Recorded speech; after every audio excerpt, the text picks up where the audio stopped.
Okay. All right. Tripod. Hey. Tripod. I mean, you know what I'm saying, fellas? Tripod. Oh, man. Exciting time. Holy hell.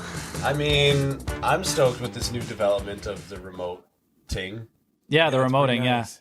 yeah. You know, I mean, this is a week later from the last pod because we do this weekly and upload it immediately. There's no Yes. delay. This is basically live. Indeed. So Right in your ear holes. yeah. Yeah, I'm sure anybody who's an audio listener is probably loving this. Is probably loving Bonnie Henry right now for making our tripod a little more clear on the audio department. I would say so. That's probably why Bonnie actually did it, because she was probably, she probably listens on Spotify. It was a pandemic. Yeah. It was set up to make us have better audio quality on the pod. China created the virus, Yeah. and they Talk about shipped Chinese it overseas. They snuck it in our fentanyl supply, and now we got COVID. What's That's messed up, man. Like, leave our fentanyl alone, man. Like, dude, I was talking to a guy at work, actually. The Yeah. factories that were producing fentanyl in China they shifted over to make PPEs when COVID hit. Did you know it's all run by Bill Gates? That's how much The Bill and Melinda Gates Foundation? Big mask, dude. Yeah. They created this shit. Big man. It's a $1 billion industry. Yeah. That's hilarious. Probably is a lot of money to be made in making masks right now. Oh, absolutely. Yeah. Yeah. Like, Fashion holy- statement as well. Dude, even people on like Etsy are probably rolling in it, man. Oh yeah. Right? Like, I mean, I know I have a glow in the dark skeleton mask off of Etsy for Halloween. actually? sick. I do. Well, I mean, Halloween's over now, so I can't wear the mask. You know, it's. I think the one that I have is a glow in the dark one. It's like I have like an acid trip looking hoodie. Nice. And I got a mask that matched it as like part of a promo, I guess. If you spend Yeah. $10,000, you get one $10 mask. For Yeah. Um, And I've got All Might headphones. Nice. And I got an All Might mask. Good shit. Good shit. Yeah, man. I can't wear my Halloween mask anymore because it's Brovember now. I'm sure the listeners know. Right. Which is why I'm obviously sporting, my little. That's dude, sporty. I had this thing going here and here, but Yeah. I didn't know if we were going to be filming a TriHards episode Yeah. today. So I grew the beard back in so I could trim this, Yeah. but I think I'm going to shave this back down and keep the stash for the rest of November. Yeah. Yeah. I shaved like 10 days in or whatever. I like fully shaved, and then I didn't shave for another week. And I was like, well, we're not doing anything for the rest of November now. I can just like keep a little half stash going. So it could be a lot thicker and better, but whatever, it'll do. It was the day that I had shaved the stash in, or like the rest of my face. We had to take pictures or send in pictures for ID cards at work. Right. And I literally had no passport style photos on my phone. And they Dude, were just like, get arrested and then get your mugshot and then always send that in. Because that lets everybody know that you're like kind of cool and dangerous. Hey, I'm literally at career facial hair every day of my life. Like, it grows faster than it ever has before. I think you could say I have a mustache. Are you second puberty? Oh, 100%. Maybe even third. it's a real thing. Second, maybe second. I think I'm already through second puberty, man. Yeah. Yeah, early bloomer, like always. hit it I got back hair and shit, like Yeah, that's a thing. yeah. back hair's rough, dude. I mean, I still have my head hair at least though, and that's I mean, judging by my family surroundings, that shit's on the clock. So I don't know. Right. I'm on borrowed time at the moment. Enjoy Maybe I should. those Maybe. locks. Maybe I should start taking some fucking hair regrowth. Get in there early. Who knows? What's it called? Rogaine? Just start wearing Yeah, a there's toupee that. now. Yeah. So that well, there's way like when- there's like some of it like genuinely works at this point. Right. It's just like I can't remember what the one was called. I don't know. It's on Joe Rogan all the time, or at least it was for a while. On it? No, I don't that's know. a brain supplement. Yeah, no, that shit's fake. it's like a vitamin. And they're like, it's fucking gonna turn your brain into super. It's like fucking. they're selling you it as like limitless. Right. Yeah. Right. It like Some it's Bradley Limitless Cooper light. shit. But You want that NZT, brother? dude, on that toupee, dude, you remember in Arrested Development when Tobias got the hair plugs and he was Yes, like yeah. dying from the hair Yeah. plugs? He's like He got rejecting too the hair many. plugs. Yeah. What a great show. Arrested Development is an all-timer. It really So is. good. Actually, I didn't watch season 4 and 5. I watched the first. They're okay. 4. They're okay. Right. It's just so different. Right. Yeah, like I at the first season that Netflix did is kind of not great because each episode is in the perspective of one character. Right. They kind and of so how I Met Your Mother did in that way. It doesn't quite hit that well, but then the next season that Netflix did is pretty decent.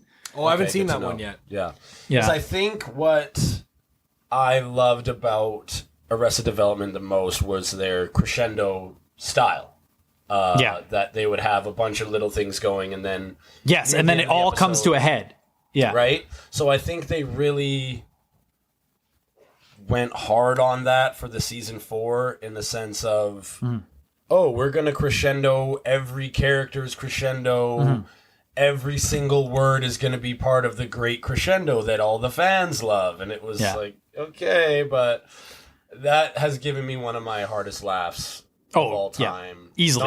Not season 4, when freaking No.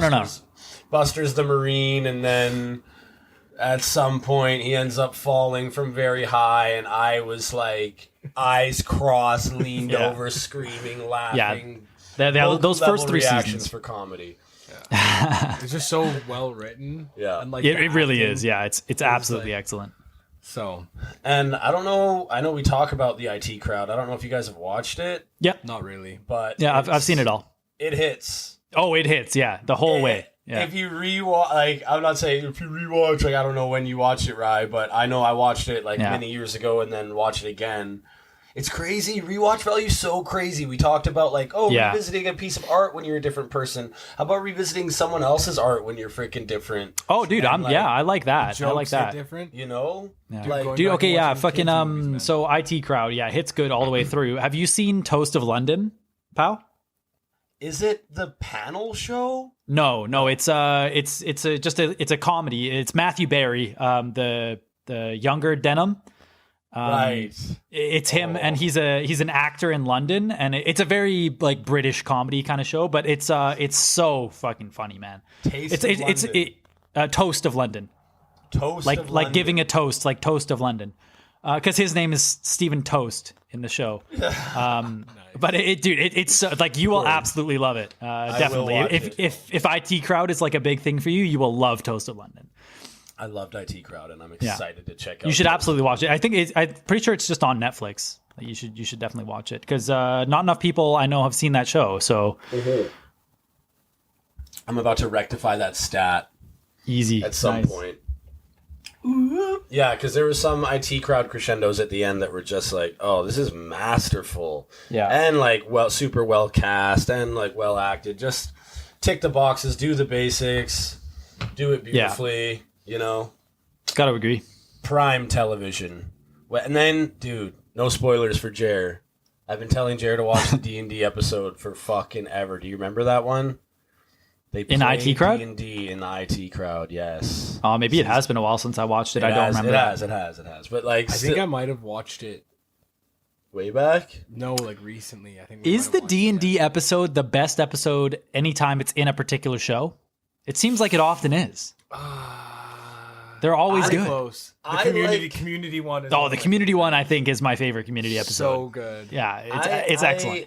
I think D&D doesn't get enough credit on Earth. I think it does now. I think it certainly hadn't up until like the past few years. Dude, so. it's like a huge pop culture thing now. Yeah. With the internet and like, because I know I was at work the other day and someone had their headphones in, and any time someone has their headphones in, I'm always asking, "What are you listening to?" And you're that guy. I'm that fucking fuck off. Guy. I am that guy. I am that guy. Mr. Research.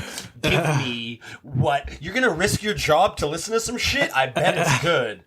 So tell me. And freaking this one person like kind of looked a bit sheepishly at the ground, was like, D&D podcast? Like, Critical Role? I'm not sure if it was. There's like a bunch now, man. But I was like, oh, how long are the eps? Like, oh, an hour long. I'm on like my 4th one. I'm like, sick. But kind of still just not like, oh, you know, it's not sports. Right. You know, it's not like, hey, what was the politic race? Hey, what was the Blazers won this weekend? Yeah, hey, you're probably right. You're probably right. I'm probably just a little biased due to like my sphere of stuff. Like it kind of permeates all the things I'm into. So right. So that's why I like the D&D episodes of things, because they kind of bring out that like misconception that D&D is whack, and like I mean it is. Like that's a good weirdos thing. in a basement. Like, yeah, I guess it's whacked out in a way, but like fucking, I love your guys' D&D huge campaigns that you had. I was like, fuck, man, I wanted to be a part of it. I just was not on the cards. Someday. Girlfriend and job. But yeah, and just prioritize. I'm not going to make excuses. But yeah, dude, like fucking, it's an amazing gift of, you know, freedom and play and community. And I've never played a game, and I'm talking like I understand the shit. Right. I've heard a lot about it. You can have an understanding of what it is without. Dude, it's all right, man. We'll set up a TriHard tripod, at least a one shot. You know, I'll fucking DM it if I have to. It'll be good. We can do it over Zoom or whatever. It'll be fun. Episode. We got to do a D&D episode. D&D episode of TriPod, dude. A special. TriPod or TriHards? I'm thinking TriHards. I was thinking TriPod. Let's actually play. Dude, like I don't know. We could definitely do like a. It can't be like a weekly thing. We could do like a monthly game or something like that. Of like shot. a few peeps. Like I could DM, I guess, if need be, and then. You know, get you two involved. Maybe get the producer Par in there. One other person, maybe. Maybe Kelsey. Who knows? Maybe Kevin. Yeah, I'm dying Kev's for fun to play female representation on Tri. Yeah, no, I agree. With having we're just a bunch of dick jokes, right? Like having a lady on would be. We need some vagina jokes. Yeah, honestly. Yeah, exactly. Right? Like, come on now. It's the reverse. Vaginas are funny too. Okay. Yeah. Funny looking. Oh, dude, no. That's, sorry, ladies. Strike that. That's rough. Sorry. We can't drop that kind of truth. Rolled in, and I just did a grape, and I. Oh, when Bruce Willis was dead at the end of Sixth Sense, I yizzed in my shorts. I mean, yeah. Was that stuff just fire because we were at the perfect age for it? Yes. To be? No. Yes. Half and half, man. Half and half. I think it is genuinely like those guys are comedic geniuses, but also we were at the perfect time. Right? I had the same thought about Steel Panther yesterday, where I was like, Steel Panther are sick. I just don't know if it would have hit as hard if I discovered them later. Yeah, Steel Panther, that's an interesting one because like for sure it hit for us because it was at the right time, but also it hits really, really good for the people who were into that shit when it was like the first time around, you know? Like in the late 80s and 90s and stuff like that. It hits real good for all those people because like they were in that the culture that's being parodied. They were like they were in that, right? And then for us it's like, oh, it's just, you know, funny shit for us because we were at that time in our lives. Yeah. And Asian hookers. Yeah. Like it's a parody, but it's so rooted in respect. Oh, for sure. Oh, for sure. Well, yeah, they're all guys from that scene, right? Like, and they're all really, really good musicians. They are, yeah. Right? Yeah, they're all talented. They're really good. I think that's what makes a parody work, is that it has to, yeah. Like, it has to be. Lonely Island, for example, the Andy Samberg crew, I don't know if the listeners picked up that we were talking about Jizz in My Pants, a legendary track from the Lonely Island earlier. Certainly. But Incredibad, the album, is musically terrific. Yeah. The beats are incredible, dude. Punch you in the jeans. Punch you in the jeans. A lot of cats is out of line. Careful. See? Yeah, whatever. Watch it. But, yeah. But, yeah, it was just like... amazing. Santana DVX, like of course they had heavy hitter guests, you know, the Michael Boltons and the E40s and the T-Pains and T-Pain was a huge Akon. Yeah, straight up. But that's true. Dude. The sound was just great. It's just good, man. They had a distinct sound, their own thing, and it was original and fun, you know, like it was good. Right. I mean, it's crazy because my homie Rasmus, we freaking hang out after work sometimes. The other day or yesterday, we just stayed after work for like half an hour and bumped tracks in the car. He was playing some songs for me that I'm just like getting my mind blown. Are you familiar with Poppy at all, Rye? Yes, I am. Dude. Pretty weird, hey? Weird shit. Weird. But cool. Like awesome. Yeah.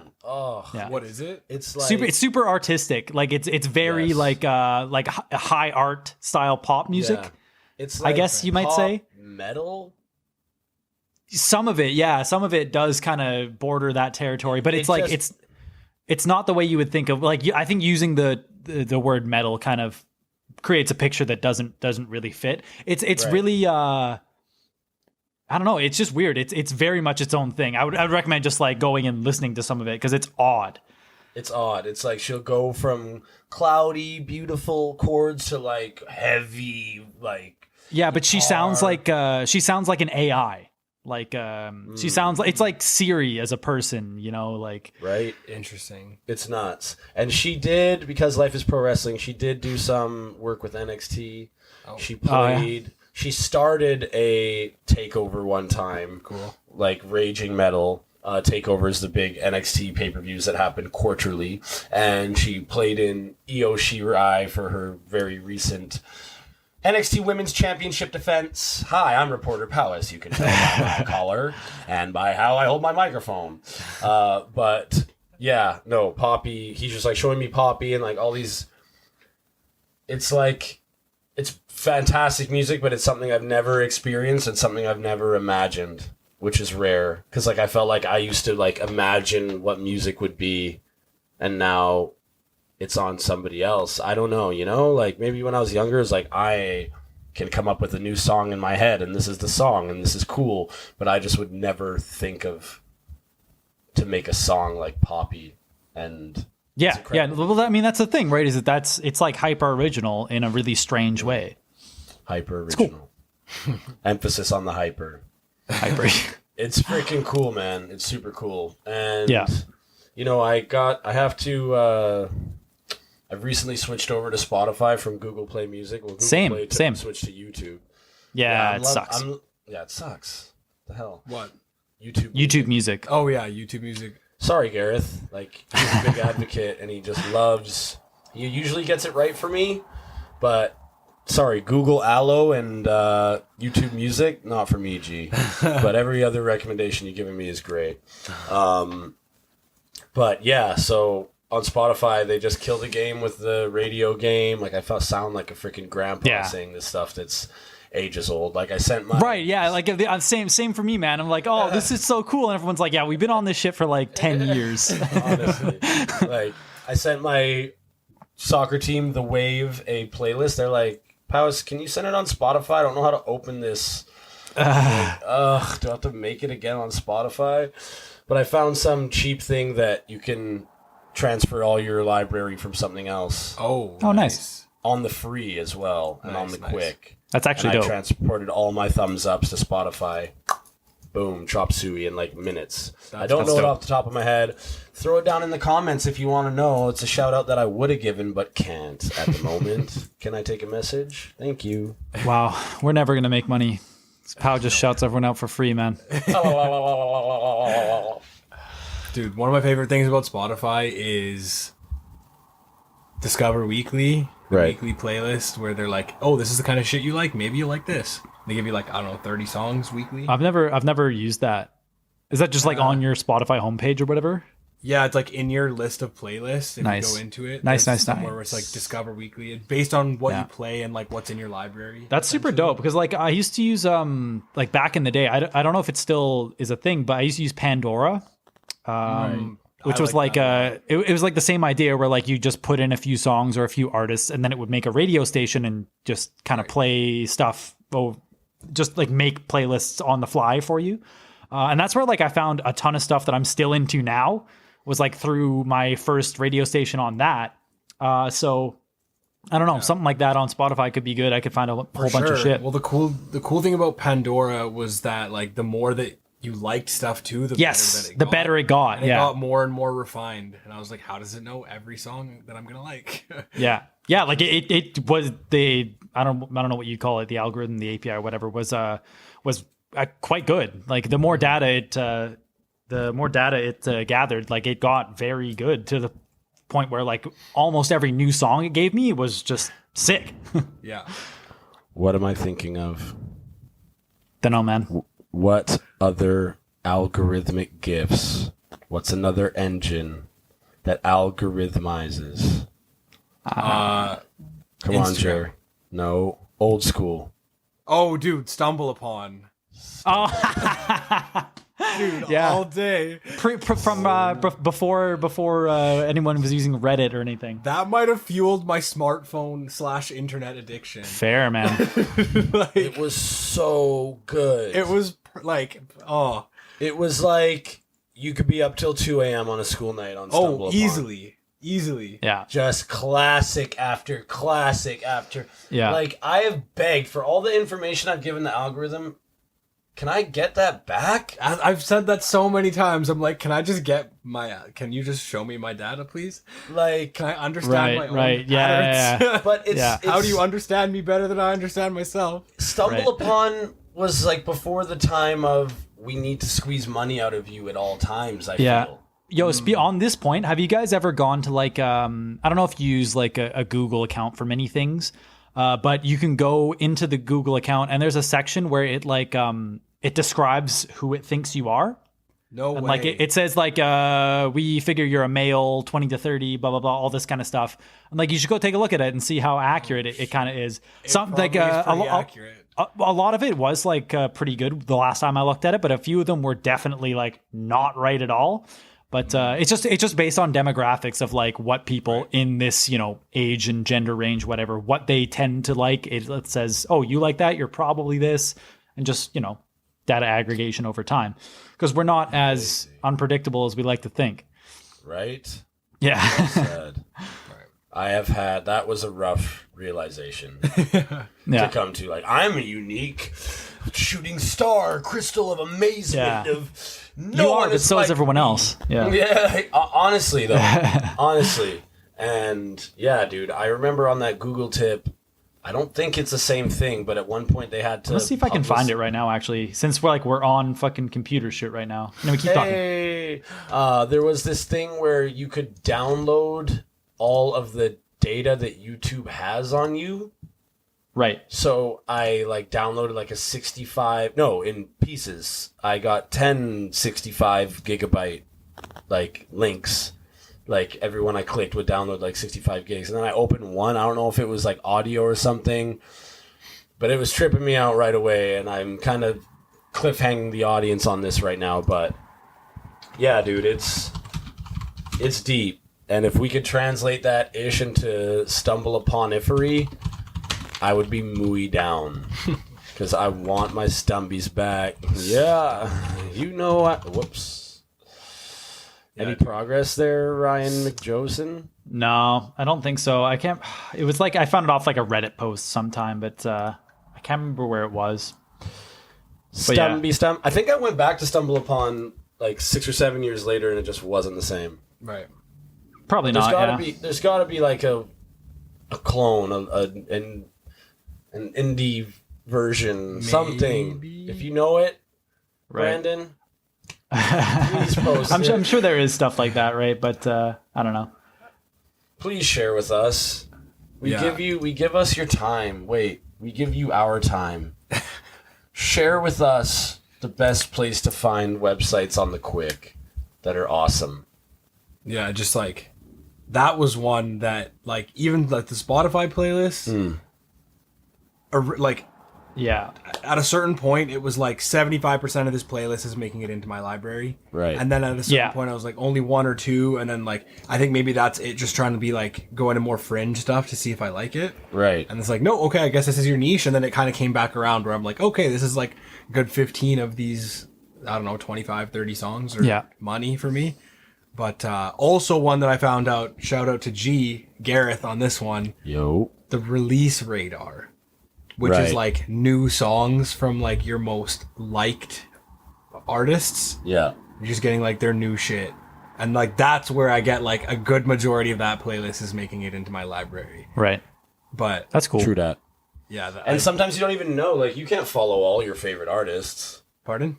You can't follow all No. of your favorite artists and know when each Yeah, one of that's them, true. If you like, 40 or 50 different artists, I mean, Well, and especially like with electronic music especially, they're releasing a lot of singles. There's not a lot of like full length albums or not a lot of EPs. It's like, oh yeah, we collabed with this other DJ and this. Yeah, I kind of like that, man. I think that's a cool way to go. Is a lot of like more smaller releases. I mean, I'm an albums guy. I do love a good full album, but small little projects, that's super sick. It just makes so much sense in an internet landscape. For sure. I feel the attention span of the world has, done a number on that. Like, I know... Maybe. For me, I certainly am thinking from now on to release EPs instead of albums. Like, I'll release an album for my musical when it drops. But to ask someone to take an hour of their time to listen to me for an hour, dude... Right. It's just not realistic, and I would just never do anything that's like an hour long to get someone to listen to. 1 hour. I don't care if it's a podcast. I mean, like, you can't make people do stuff, right? Like, you just kind of keep doing it, and people will listen if they want to listen, Valid. Shoot, what were we talking about? Oh, Gareth. I want to give another shout out to Gareth. Last episode, well, depending on the release order of these, right? In another episode of TriPod, you can't break the fourth wall to our listeners, man. This is it's happening as they are watching or listening to it. Okay, this is not predetermined.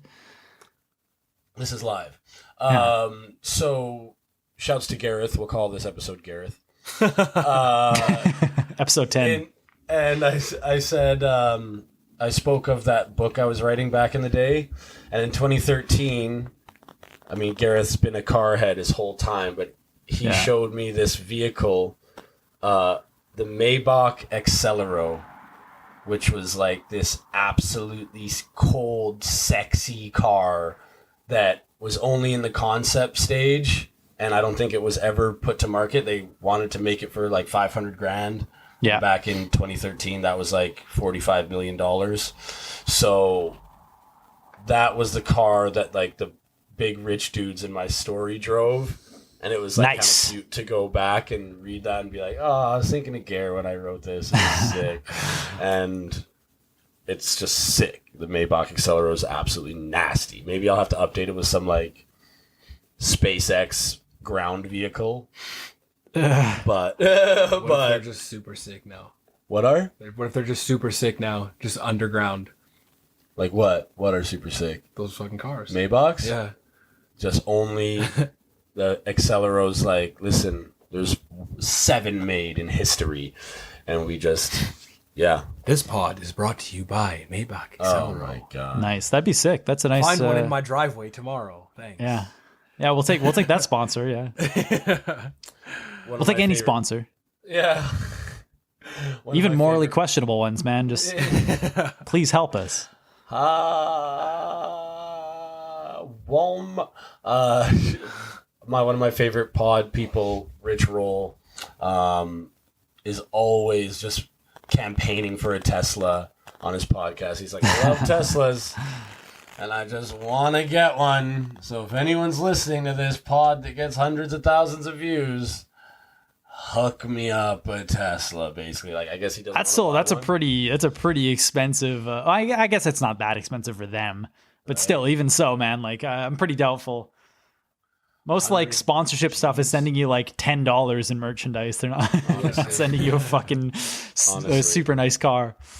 I love that Instagram invites I get. Oh my gosh, we love your page. Oh, dude. Yeah. If you endorse us by buying off of our store for 30% off of $7,000 for a t-shirt, then you can add us and we'll put you on our story of 20,000 followers, of which 19,000 are bots. Yeah. Sounds good? Like, no, it's so thanks. dumb, dude. And like Big Sean said in his very recent song, $1 million, 1 million followers, ho, that ain't the same.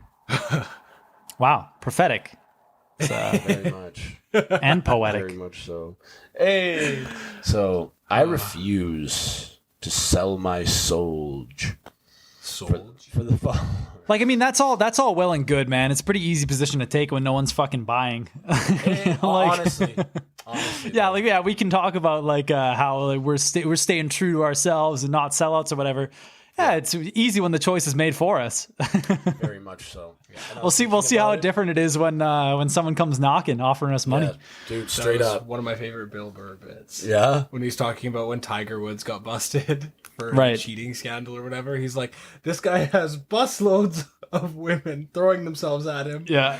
You don't understand that level of temptation. Yeah. Yeah. I was like, I mean, shit, I guess so. Yeah, right. And Chris Rock and Tambourine just like admits to cheating on his wife before the like papers can get there. He's just like, I cheated on my wife 3 times. Everyone in the crowd's like, oh. And he's like, all the women in the crowd, I know you're thinking right now, how could he? And all the men in the crowd are thinking, 3 times? Shit, I got more hoes than that, and I work at UPS, dog. What the fuck? And it's just like, yeah, you don't know. You know nothing. And like I said, I was talking to someone about like... That's all. Like, I mean, dude, I got to agree, man. Like, fucking those broads, dude. Like, fellas, we're all cheating on these commitments. Am I right?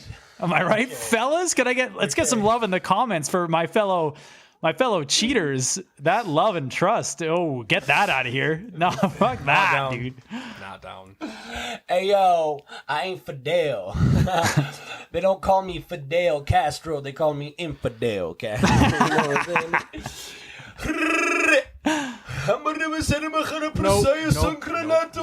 No. Yeah, I don't know about that one. Yeah, that neither. No. Okay, that's pretty accurate. I don't know. Martyrdom. Did they ever nerf martyrdom?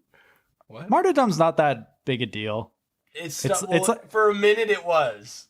I mean, kind of, right? But like, it only happens when you die. There's definitely like way stronger perks than that. I guess I was a dyer. Yeah. And I would like just go blind. A dyer, as in like you would die.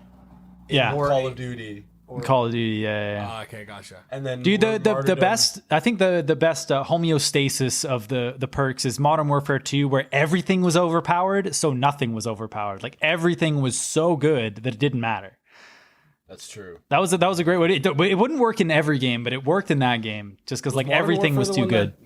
Was that the one that had like the little remote control car, the RCXD, or was that Black Ops? That was Black Ops.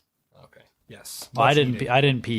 I didn't do it. Well, not everyone gets to wear Depends the whole pod. This pod's brought to you by Depends. This pod's when you own your own apartment crossover. When you own your own apartment, you can just pee on the floor. That's true. What am I saying? Who's gonna stop you? Oh. Like, what? Okay. Penthouse. Shout outs to Kevin and I back in the day saying, what if we gamed all night and just wore diapers and we wouldn't even have to get up to pee? Yeah, and you're sitting in your own mess all day though. To get that extra game of Bomberman in? To get that extra game of World of Blue? Dude, Bomberman is incredible, dude. Bomberman 64? Massive party game. We were playing on Wii? Oh. I don't think I played the one on the Wii, but the 64, that's a great game, Bomberman 64. And then, yeah, you can just take... That hasn't really been too publicized in the TriHards realm, that I'm just like such a huge emulator head and like a lover of old school games. But now that we're in my house and my shit's organized, I can actually flex and pull out my Xperia Play. Does anyone remember this phone? Oh, nice. The PlayStation phone. This was the first phone that I got addicted to gaming on. Game Boy Advance emulator. Was a phone by day, PlayStation by night, with joystick, with X square, triangle, LR. You could get a legit PSP emulator, and phones had better chips than that. Well, that one was close, but that was the start of my like video game addiction. Truest, playing Dragon Ball Z. Because it had the fast forward button for the loading time. Right, I remember. That's one of the best parts about emulators. Didn't you end up man, getting like a modded PSP at some point where you were able to fast forward? That was it. That was it. That was it. Because I remember what you used to play it on the bus, right? Yes. And what would happen? And I would miss like 2 stops on the 312, which is like, oh, great. I just added 35 minutes to my walk home. It's 11 minutes from Burnsview and like 30 from freaking Heath, which was Rye's hood, basically. I'm like, wait, why are we turning left? Look up, like, no! Yank, yank, yank, yank, yank. Yank, yank, yank, yank. Weird Pow Never Yank? Yeah, ooh, Weird Pow Never Yank. Question for you, Ryan. What is your most listened to song of all time? Ooh. My most listened to song of all time. Plays. You can ballpark it and name a few if you need. Jeez. My guess is Fat Lip. That's definitely on there. That's got a legacy legacy quality to it. I haven't listened to that song in a long time. Since we performed it together at Funky Winker Beans. Probably, yeah. Yeah, that's probably the last time I heard that song. But that's definitely up there. What else would be up there? Got to be something Bring Me to the Horizon. I don't know. Like yeah, something in there. Probably like, I don't know, Chelsea Smile. Maybe like Crucify Me by Bring Me to the Horizon. That might be right up near the top. What is Bring Me to the Horizon? Why am I hearing about it now only? Whoa. English deathcore. Well, it used to be deathcore, then was metalcore. Now is like pop metal. Yeah, pop metal. Pop metal. They actually just released a new EP that's like it's a really cool blend of like some electronic stuff and metal and everything. It's really good. It's the best thing they've made in years. They did the song in that Eddie Kingston, Dean Ambrose video they showed us. Yeah. That's Bring Me to the Horizon. Yeah, that's like new Bring Me to the Horizon though. Yeah, that's that newer stuff. Yeah. I mean, I'm glad that we talked about that transition because I wanted to say something about the sellout thing in the first half of this pod that I didn't get to. Right. Which is they are very contentious in the heavier music scene for, you know, being sellouts and what have you. But I mean, they're just like every album they make sounds different than the last, and I don't know. I think that's cool. And like and every now and again they'll do a bit of a throwback to when they had some like much heavier stuff, and it's cool. It's just cool to hear that. Yeah, because the other day I spoke on the phone with Kev for 3 hours, and I was talking about how I would always say back in the day, like, oh, you know, the powers that be just choose these artists and just make them big because they, whatever, you know, they can enslave them and do this stuff. But really, there is a level of skill and, like, greatness that starts where we all start. Like, I was talking to Kev about how Pitbull, his first like rap record is like some hard ass, hyper woke, super sweet, just straight up bars, like amazing rap. And now, of course, it's like, you can take your boyfriend, meet me at the hotel room. But you say like, now, but that song's like 10 years old, more than that. Wow, insane. But you know, like, yeah, Akon made Smack That and Zeitgeist pumped Smack That. But he also made freaking Mama Africa on his same album that was like so much love to share. And no, you're not going to see it on the TV. So, you're just going to have to believe me. Like, I mean, like, I get the whole, like, arguing that an artist is selling out by pandering to the masses kind of thing. But at the same time, like, I don't think there's anything at all wrong with making a catchy song with pop elements in it and, like, using that to, you know, increase your reach and stuff like that. Like, whatever, man. Who cares? Like, if you like a certain, you know, style of song or particular song that an artist does, like, that's still there. Like, you can go listen to that. Like, that's fine. They don't have to keep making the same thing. And it's also like, especially in some more, I think, niche kind of genres, like, there's a tightrope to walk between staying true to this style that people or your fans maybe love you for and just doing the same thing over and over again. Right? Because, like, if you keep doing the same thing over and over again, you're going to fall off anyway because, you know, reaches a point where that's just boring. But then you know, then you try something new and people get mad at you for trying something new. So there's a tightrope to walk of having enough from your kind of core or original sound and also trying to push the boundaries a little bit. it's a tough thing to do. Some artists do it really well, and some artists do a really shit job. So, because some artists die on the sword. Chameleonaire kind of said, "Okay, I made my Riding Dirty. I'm gonna make music that I like." The record label was like, "This isn't candy enough," and then he's like, "Okay, I'm gonna make my mixtapes that are for the street," and the street really embraced it, but you don't get that embracing if you don't make that Riding Dirty. It wasn't quite as hard as, say, Immortal Technique, but like Immortal Technique was one of the original, like, yo, I'm gonna go Wood in the Hood and sell 40,000 records out of my trunk for 10 or $20 a piece and make more money than Alicia Keys made from Fallen, from hand-to-hand sales out the trunk. But he was like a different beast. Like, oh, you want to listen to some woke, push the boundaries? Listen to Immortal Technique. What's the lyric? The industry is full of freaking industry, or the freaking DJs are most industry bitches, and we don't got guns and knives. Oh shit, I'm forgetting it. Damn it. Death yeah, March, okay, dude. I get the gist. But we got guns and knives in your children's pictures. Everybody loses in war, but you lose more. What you think we brought back the Panthers and the Zulus for? Immortal Witch Doctor, like all this shit. Brown and black, like the AK I keep on the strap while we waiting for the next stock market collapse. But it didn't collapse, did it? They just... well, kind of. It collapses here and there, and then... the rich people buy the cheap stuff and then get more money, and oh my god, economic collapse means that poor people end up poorer and rich people end up richer. Yeah, that's pandemic. Oh, Con did?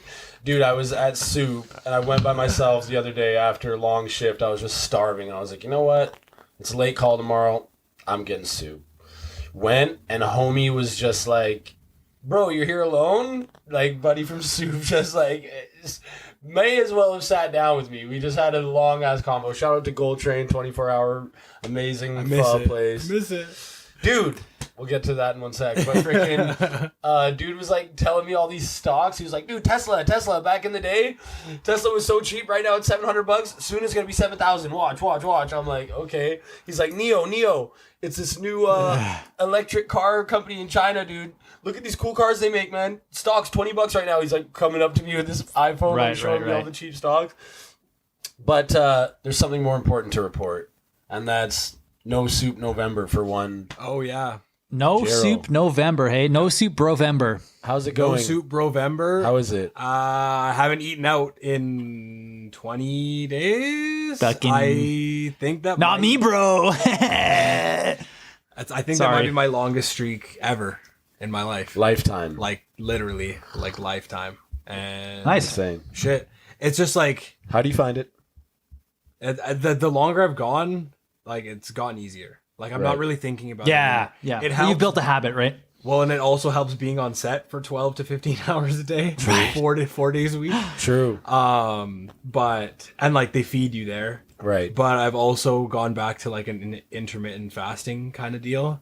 Doing that on set is a little bit trickier sometimes, because I'm like, breakfast, if I start at like 7 in the morning, I'm like picking up my breakfast and putting it in my bag and eating it like 4 hours later. Start at 7 and go for how long? Like 5 hours until I eat again. Like, I'll go do like a 12 to 8 window. Okay. Days. But yeah, I've been doing like a once a week 24-hour fast to like reset my system. Crazy. Nice. I pretty much I do like a pretty lax version of that. Like, I pretty much never eat breakfast kind of thing. Like, just eat kind of between like 11ish and 8ish. Not super strict though, but it's a good way to do makes sense. I think, because like I think the biggest benefit that I've noticed from it is I sleep better because I don't eat late at night, and then that makes sense. I wake up with more energy and I eat less throughout the day. Yeah, dude, that's the big thing, man. Oh, dude, on that more energy shit, this might be a relevant one for Pow. I started taking some vegan specific vitamins, multivitamins, because I basically went on a fucking rabbit hole about iodine and shit like this that like vegans we generally don't get, and people in our region of the world generally don't get already. Right. But then when they do get it, it's from like fish and stuff like that, and we don't eat fish. So I got this this thing of vegan specific vitamins that gives you all your fucking B12, iron, like all the things that you would normally miss, plus just a multivitamin. Okay. And it might be placebo effect, but I do feel a bit more energized. I've been taking it about a week now. That's so sick. Is it one pill with all of them? Yeah, it's one pill, and you take you're supposed to take 3 a day, but I just take 2 a day because I don't know. It's working. It gets expensive if you don't shore up a little bit. But yeah, I think maybe it's working. I don't know. But I have the pretty much constant vitamin piss now that it's bright yellow all the time. Right. When you get that, I can't it's like vitamin B2 or something. But whenever you have that ingested, the surplus comes piss out. is just fluorescent. Yeah, fluorescent, right? Yeah, but the surplus comes out. Yeah. I'll trip out am I hydrated or not? Yeah, but you can still kind of tell because it's the darkness isn't there. It's just bright. Color. But plus, you can tell you're hydrated if you just stay hydrated. That's cool. Yeah, in the middle of the pandemic, I asked one of my mentors, dude, what vitamin should I be taking?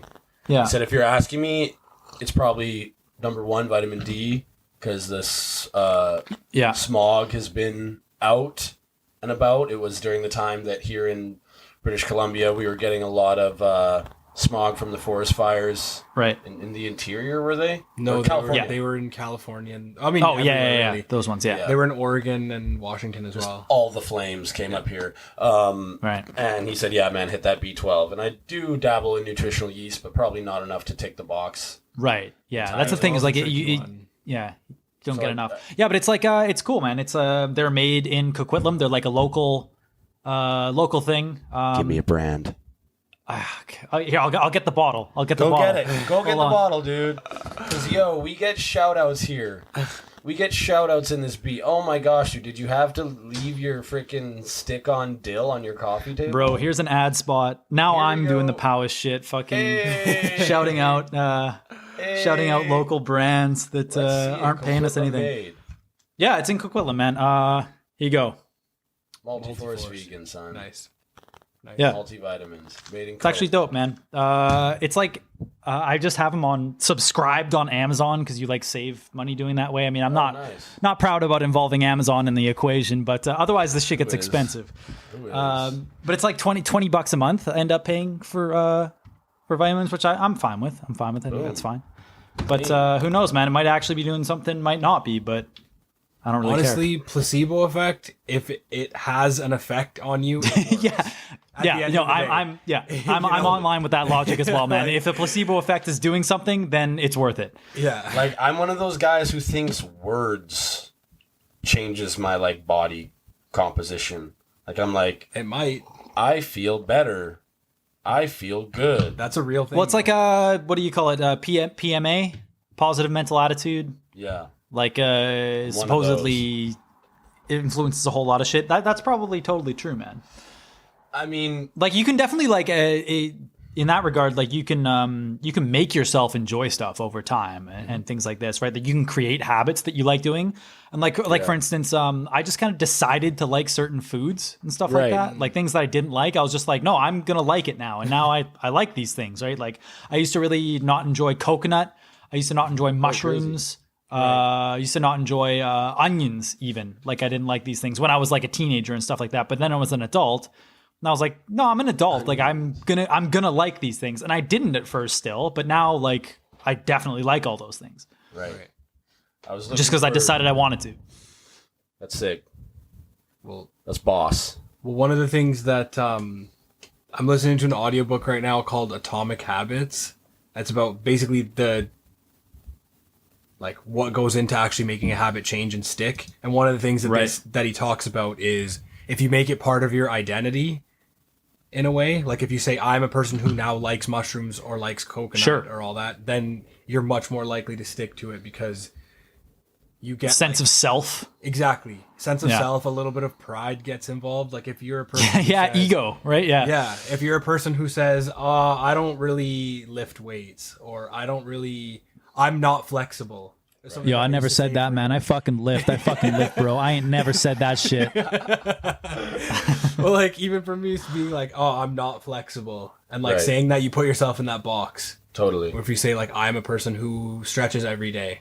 Right. Yeah. And like that, you're much more likely to stick to something like that. That makes a lot of sense, man. That got me to the 4 agreements line of thinking, the power of word. And in the first agreement, they say, be impeccable with your word, meaning not like the Ryan Holt style of if we say we'll be there at 7, we'll be there at 6:59. No, it's more like be clean and pure and use positive magic. Like I remember I was at work and I was working so much and I wasn't working out as much as I wanted to be because you work 5 or maybe even 6 days a week, 12 to 15 hour shifts. And you're wearing leggings and ski pants and boots and Under Armour and sweaters and all this stuff. And it's like, I can't just crank 20 shups right now. If I do, raise my body temperature. And if I'm wearing my layers to stay dry from the outside, I'm about to get wet from the inside out. Right. Not just blood. But instead of saying like, I can't exercise when I'm at work, I changed it to, I'm the type of person who, when I get the opportunity, I exercise. And I make the most out of it. And just that line is like, you know who I am? I'm the type of person who, instead of like, I get defeated by my circumstance, it's like, I will rise to the occasion when it comes. Right now, it's not that time. And then when the occasion came and it was quarantine time, those echoes of all those days I said it at work came out and were like, I'm the type of person who exercises now. And then I was like, okay, I'm going to exercise a lot. And when I was in the trenches with Zachary, he would always ask me, how are you feeling? And no matter how I was feeling, I'd say, I'm good. I feel great. Because I don't want to admit that I am absolutely at my body's limit. And, if I'm not cramping and vomiting, I'm not. Right? I guess. Yeah, but I mean, I guess that makes sense. I mean, it does. We didn't get there in the weight room, but like doing the endurance stuff, like on the bike, if my calves aren't cramping, I'm just at a point that I can push myself further. Right. I guess, yeah. I mean, like that's a tipping point, though, right? Like, if waiting for pain or injury to stop you isn't necessarily the best way to.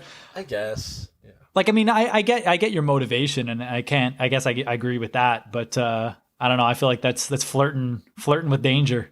But what's the music version of that? Like, you're in the studio and you're cashed and you're done and you can't write another lyric. You can't play another note. Because that shit's expensive, bro. Yeah. Straight.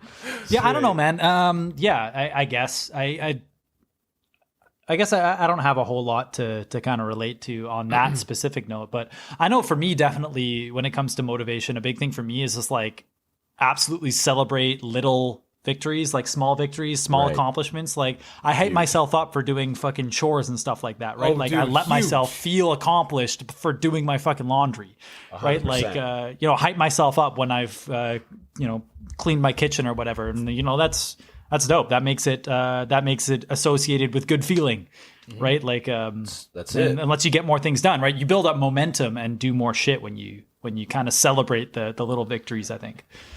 Fully. I tried to get my squad, the U17 girls I coach the wave, stretching every day. But I say to them, girls, please stretch for at least 1 minute today. And when you're done, post it in the group. And I quizzed them at practice and said, how long do you stretch when I ask you to stretch for a minute? And they're like, a minute. And I was like, how about you, a minute? Someone's like, I stretch for 10 minutes every day no matter what. And one of them's like, I'll stretch for 3 or 4 minutes. And then someone looked at me and she's like, I stretch for 2 minutes. And then looked at my reaction, was like, 5 minutes. I stretch for 7 minutes, Powys. So I'm like, dude, just tell me the truth. I'm just trying to figure it out. But at least they were actually stretching and becoming people that we stretch every day. We do our laundry. We dot Dude, I got to fucking stretch every day, man. I never stretch. Like,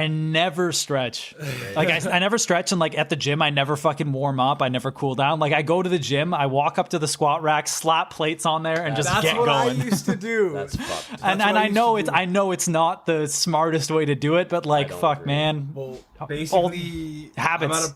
I'm at a point now where I'm trying to reverse engineer my body, or where before it was all I could go in no warm up, straight to the squat rack. But now I've gotten to a point where my hips are so tight that my knees start to track in. And we're starting to age a little bit, right? Yeah, and it's also just the years of playing soccer where my dad's stretch before you play. I'm I can go straight into the game. Right. And now my hip flexors are like rocks. honestly. And if I don't do like an hour of stretching after I get home from work this week, I would have been completely locked up. Whereas, like, holy shit. I'm trying to. Basically, I was trying to build all of the vanity muscles first and didn't build a strong foundation. Right. And so, like, obviously you could still hit arms every day, because why the fuck not? But, you know... Wait, you work out without hitting arms? You gotta get those fucking... the bicep... Sorry, I misspoke before. I meant the curl rack, not the squat rack. Yeah. I'm trying to focus on building my foundation and getting a strong foundation now. Like, strengthen my glutes and strengthen my core. Because when I was doing squats, because I couldn't sit deep enough, my glutes weren't getting enough work, and it was all in my quads. And, like, not enough in my glutes. So I was getting really strong quads, but my glutes weren't really developing. Yeah. And then, so I mean, like, now it's kind of like, I'm going to, like, I used to make fun at the yoga classes that, like, there's these abs and butts classes. I'm like, oh yeah, like abs and butts. It's like a HIIT class. And shit's actually dope, man. It is. Well, that's the thing. I'm like, all this shit that was considered like girly workouts, like yoga. Oh yeah, dude. That's like getting over some toxic masculinity shit, for right? Sure. And it's like all this calisthenic type shit is all good for like mobility and function, flexibility, and that's functional the kind of shit that will make, like, that's the stuff that's going to make me be able to go back into the gym eventually and be able to push heavyweight. Have you ever done much RMT, like massage therapy type stuff? But I really want to get into the union. Right. Yeah, well, yeah, you have to have benefits, otherwise it's expensive. I have, like, for some reason, I have really good benefits for massage for my fucking office job. But like, yeah, so okay, well, to continue my story. Yes. Sorry, I had this good RMT for a while, but now I've moved, so I'm like far away, so I got to find a new one. But like I'd been going for a long time, so the dude had gotten pretty aware of like my problem areas and like what to do and shit like that. And so he'd be like, I'd go and get a massage, and he'd be like, fucking elbow right up my ass, like elbow right in there, like getting like dangerously close. Butt cheek or like tailbone? Both, man. Like, most of the session was around my fucking ass quarters, man. He was really getting in there, like, intimate knowledge. Like, he was like whispering to my ass, you know. But yeah, like, you have a man like sticking his right into your butt, sticking his elbow like right into the side of your ass, and like it hurts, but it's like that good hurt that feels better afterwards. Yeah. Well, but you don't get that.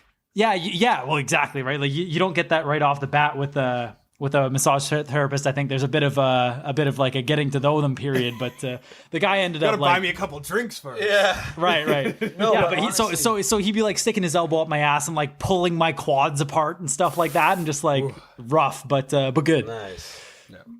Were the dumps any better after?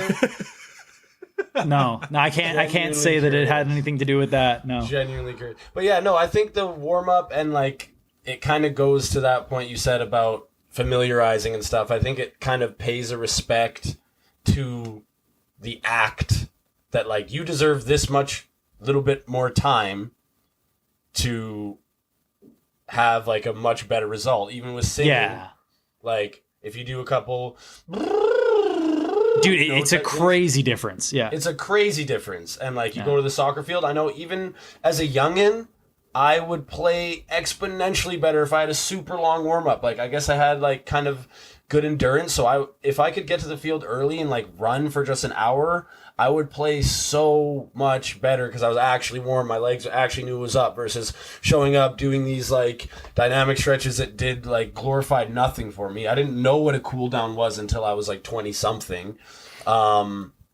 And, yeah, in the gym and, like, you familiarize with your body, you put in that work with the same massage therapist. I think there's a parallel there of some kind.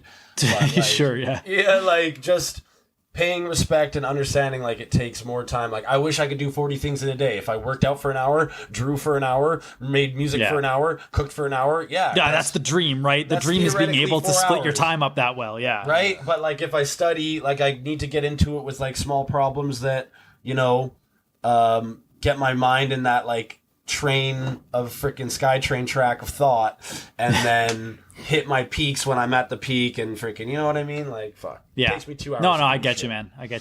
It's so easy to like think about how on paper, how efficient your day could be. Like exactly like you said, man, like, dude, I could, get up in the morning, go to the gym for an hour, come home, shower, whatever, then practice guitar for an hour, then this, and then like I could be done so much stuff by like 3 p.m. Yeah. But like, it's not realistic, right? Like you can only really dedicate. I maybe it is over time. I don't know. Maybe I just need to get into better habits. Who knows? But I don't know. It's certainly difficult to make that shit a reality. I think the key is that helped me a lot is scheduling my day. Crazy. Dude, I have a day planner, and I have that same idea. I want to do it. It's unopened, but I think you're onto something with that. Well, the thing is for me is like having a rough outline of what my day is going to look like, even if it was especially in the time where we were locked down, where I would write it on my whiteboard, like hour this to hour this is what I'm going to do. Right. And then I at least had a rough idea of something written down of what I wanted to do for the day. And then I might not have stuck with it to the exact times, but it was like a little bit of a ballpark. And that's where I started to figure out this is actually how much time I take to do this, or this is how much time I can cut out of doing that. Right. And going back to work was a bit of a mind fuck because it was like a schedule thrown on its fucking head. Right. But I found that really helped. And also the hard part is deciding where to dedicate your time, because there is only so much time in a day if you're working and doing other shit, right? Yeah. Mm-hmm. Like with a big reason why I wouldn't warm up or cool down properly at the gym is because I'm like, I don't want to spend longer than an hour here because I don't have a lot of time. Yeah. But ideally 2 hours at the gym. You're hitting it for me right there. Half hour cool down would be ideal. But at the same time, it's like, oh, I got my pump on now. I got to go eat something. Yeah. And then kind of get the rest of the day going. You know what I mean? Totally. It's a reason that there's teams behind the people that are the most elite at doing this. Oh, shit. yeah. For sure. All due respect. If you can get it done by yourself, trainers and assistants and, coaches and all that shit, right? Yeah. Yeah.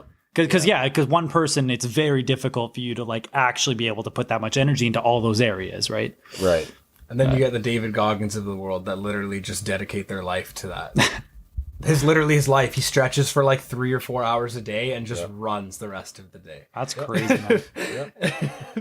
I listen to that guy sometimes. I'm like, this is actually possible for a human being. Honestly. Like, this is ridiculous. Honestly. If I ever need like a spike of motivation, I go and listen to him yelling at you on Instagram, or go back and listen to his audiobook, because it's like, holy shit, this guy is it's insane. Dude. To end the pod, well, this won't end it, but I'll try to be brief with this. There was this documentary I saw in critical thinking class at Doug State about paradigm shifts. John Moxley. Dead name. About, like in Tokyo, they were the first people to display the watch instead of doing the hand as the digital display. And it was just like, oh my God, this is incredible. And they talked about like these people in this village in Kenya where they had to run 40 miles a day to fill 2 jugs full of water. Sure. And it just like shows the footage of like this like golf cart in front of this guy just pounding and running, and like it's like, I bet you didn't think it was possible for a human to run this much in a day every day, but like this is what they have to do to survive, and like it's a paradigm shift. I'll Brandon, remind me in the comments, and I emailed my prof about it 2 years ago and was like, dude, could you please tell me what this doc was? But that deserves a rewatch. Just like these pods deserve a rewatch. Yeah. They do. And we made this to promote TriHards. I don't know if you guys have heard of it. We didn't even mention it last step, but that's all good. It's a web series that's going to come out at some point. If you're listening to this late, I'm sure hopefully early 2021. I mean, TriPod is till the end of time, I think. Pretty much. I might need to check my source on that, but I'm pretty sure till the end of time. For sure. Speaking of time, I got an afternoon appointment to get to here, fellas. So, all right, man. I got an appointment with a deck of cards. I thought you were going to say it was your RMT. Yeah, I thought you were getting your ass rammed again. No, I have to stay at home until the end of next week. Oh, yeah, that's true. Well, enjoy those unboxings, you spoiled bastards, and lotuses and all this shit. Yeah, I know, crazy. That shit's gonna get fucking banned real quick. No, they already said they're not doing it. That's bullshit. They already said they're not doing it. But anyway, yeah, I mean, to leave it at that. Okay. To leave it at that. Pod endeth, boys. Tune in next week. Enjoy your cards. Later. Bye.